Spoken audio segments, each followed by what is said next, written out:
नमस्कार साथियों, हमारे इस YouTube चैनल पर आप सभी लोगों का स्वागत है। साथियों, जैसा कि आप लोगों को पता है, यूपी बीएड एग्ज़ाम 2021 जो 6 तारीख को संपन्न हुआ है, आज हम लोग उसमें सेकंड शिफ्ट में आपसे रीजनिंग से और साइंस से क्वेश्चन किए गए थे। तो आज हम लोग साइंस के क्वेश्चन जानेंगे कि आपकी सेकंड शिफ्ट में साइंस से क्या क्या क्वेश्चंस आए हैं। आप जैसा कि थंबनेल में देख रहे होंगे और आप समझ ही गए होंगे कि आप सबसे यही क्वेश्चंस किए गए हैं। तो साथियों, हम लोग वीडियो को शुरू करते हैं। उससे पहले यदि आप हमारे YouTube चैनल पर पहली बार विजिट कर रहे हैं तो हमारे चैनल को सब्सक्राइब कर लीजिए। आपको जो बीएड के एग्ज़ाम हुआ है आज, उससे संबंधित आप हमारे चैनल पर रीजनिंग और जो साइंस के शेष क्वेश्चंस बचे हैं, जैसे ही हमें बच्चों से वो क्वेश्चंस मिलेंगे, हम तुरंत ही उसकी वीडियो बनाकर अपने YouTube चैनल पर अपलोड कर देंगे। तो यदि आपने हमारे YouTube चैनल को अभी तक सब्सक्राइब नहीं किया है तो प्लीज़ आप हमारे YouTube चैनल को सब्सक्राइब कर लीजिए। तो साथियों, शुरू करते हैं। यूपी बीएड एग्ज़ाम 2021 जो अभी आपका सेकंड शिफ्ट में साइंस का पेपर हुआ है, साइंस और रीजनिंग से, तो हम लोग साइंस के पेपर में आए हुए कुछ प्रश्नों को देख लेते हैं जो हमें बच्चों द्वारा मिले हैं। तो सबसे पहला हमारा प्रश्न है, डेसिबल इकाई का उपयोग मापने के लिए किया जाता है। तो आपके अगर ऑप्शन में कहीं पर ध्वनि की तीव्रता थी तो आपका यही आंसर राइट हो जाता। आपको ध्वनि की तीव्रता, डेसिमल इकाई का उपयोग ध्वनि की तीव्रता को मापने के लिए किया जाता है। इसके बाद हमारा सेकंड क्वेश्चन है, पौधों में पानी किसके द्वारा पहुंचाया जाता है। तो पौधों में पानी जाइलम द्वारा पहुंचाया जाता है। इसका जो राइट आंसर हो जाएगा वो हो जाएगा जाइलम।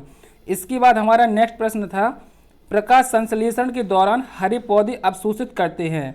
तो अगर आपके ऑप्शन में कहीं कार्बन डाइऑक्साइड लिखा था तो आपको इसी पर टिक करना था, यही आपका राइट आंसर था।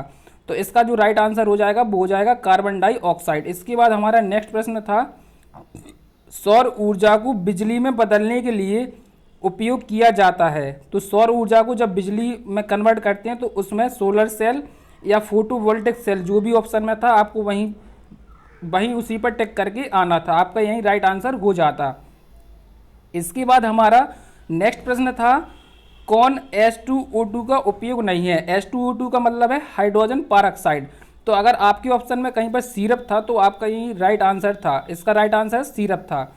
इसके बाद हमारा नेक्स्ट प्रश्न था, अर्धचालक झिल्ली से गुजरकर कोलाइड्स की अशुद्धियों के पृथक्करण की प्रक्रिया को कहा जाता है। तो इसका जो राइट आंसर था वो था अल्ट्रा फिल्ट्रेशन। अगर अल्ट्रा फिल्ट्रेशन कहीं ऑप्शन में था तो आपको उसी पर टिक करके आना था। इसके बाद हमारा अगला क्वेश्चन था, प्लांक की स्थिरांक की इकाई है। तो अगर आपके ऑप्शन में जूल सेकेंड था तो आपको इसी पर क्लिक करके आना था, यही इसका राइट आंसर था। इसके बाद अगला प्रश्न है, न्यूटन के प्रथम नियम को किस रूप में जाना जाता है। तो न्यूटन के प्रथम नियम को, जैसा कि आप सभी को पता होगा, सभी लोग जानते होंगे कि जड़त्व का नियम, न्यूटन के प्रथम नियम को जड़त्व का नियम भी कहा जाता है। इसका राइट आंसर जड़त्व का नियम हो जाएगा। इसके बाद अगला प्रश्न था हमारा, किस तापमान पर पानी का घनत्व अधिकतम होता है। तो आपके ऑप्शन में 100 डिग्री सेंटीग्रेड भी दिया था और 4 डिग्री सेंटीग्रेड दिया था। तो इसका जो राइट आंसर था वो था 4 डिग्री सेल्सियस। इसके बाद हमारा अगला प्रश्न था, हंसाने वाली गैस का रासायनिक नाम। तो इसका आप सभी जानते हैं, इसका राइट आंसर नाइट्रस ऑक्साइड था, जो आप सभी लोग सही करके आए होंगे।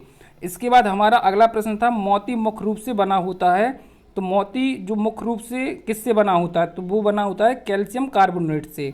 इसके बाद हमारा अगला प्रश्न था, जो उपवास के समय जो व्रत रहते हैं आप लोग, जो उपवास के समय सामान्य व्यक्ति में रक्त शर्करा के mg या dl की सीमा क्या है। तो इसमें mg और dl की सीमा पूछी थी। अगर आपके ऑप्शन में 70 से 100 कहीं पर था तो यहीं आपका राइट आंसर था, 70 से 100 होती है। इसके बाद समुद्री घोड़ा किस वर्ग का है।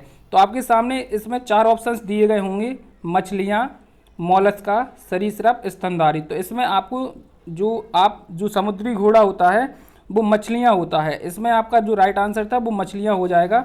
इसके बाद अगला प्रश्न था, बिना फूलों के पौधे को कहा जाता है। तो जो बिना फूलों वाले पौधे होते हैं उनको क्या कहा जाता है, तो उनको क्रिप्टोगैम्स कहा जाता है। अगर आपके ऑप्शन में ब्रायोफाइट्स या पेट्रियोफाइट्स जो भी थे तो वो सब गलत थे। इसका जो राइट आंसर था वो था क्रिप्टोगैम्स। इसके बाद अगला प्रश्न था, कसकूटा है, कसकूटा क्या है।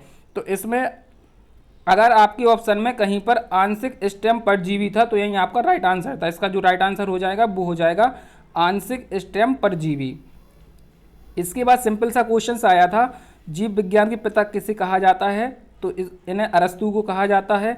इसके बाद आया था कि जो पीयूष ग्रंथि होती है वो कहाँ पर स्थित होती है, तो पीयूष ग्रंथि मस्तिष्क में पाई जाती है, सभी को पता होगा। इसके बाद हमारा अगला प्रश्न आया था, बायोडीजल ज़्यादातर उत्पादित किया जाता है, तो अधिकतर बच्चे ये गलत करके आए होंगे क्योंकि इसमें बहुत ज़्यादा कन्फ्यूजन थी बहुत बच्चों में।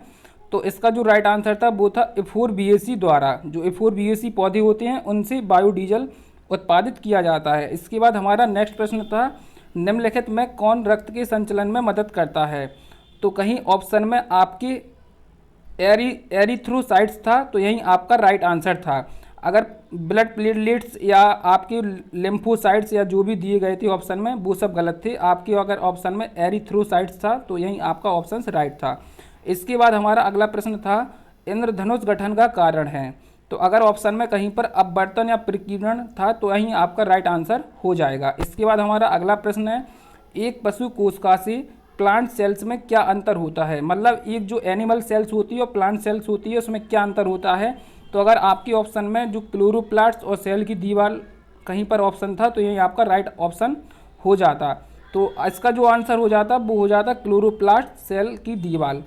इसके बाद हमारा अगला प्रश्न है, वायुमंडलीय आर्द्रता को किससे मापा जाता है, तो सभी को पता होगा हाइग्रोमीटर से वायुमंडलीय आर्द्रता को मापा जाता है। इसके बाद अगला प्रश्न था, तारों का रंग निर्भर करता है, तो तारों का रंग किस पर निर्भर करता है, अगर आपके ऑप्शन में तापमान कहीं पर था तो यही आपका राइट ऑप्शन हो जाता, तो तारों का रंग जो निर्भर करता है वो तापमान पर करता है। इसके बाद अगला प्रश्न था, कैंसर के उपचार के लिए गैस कौन सी गैस प्रयोग की जाती है, तो रेडॉन गैस प्रयोग की जाती है। इसके बाद अगला प्रश्न था, ठंडे रक्त का उदाहरण, तो ठंडे रक्त का उदाहरण क्या है, तो मेंढक मछली, अगर आपके ऑप्शन में ये ऑप्शन थे तो आपको इन्हीं पर टिक करके आना था, मेंढक मछली छिपकली ये सब ठंडे रक्त का उदाहरण होती हैं।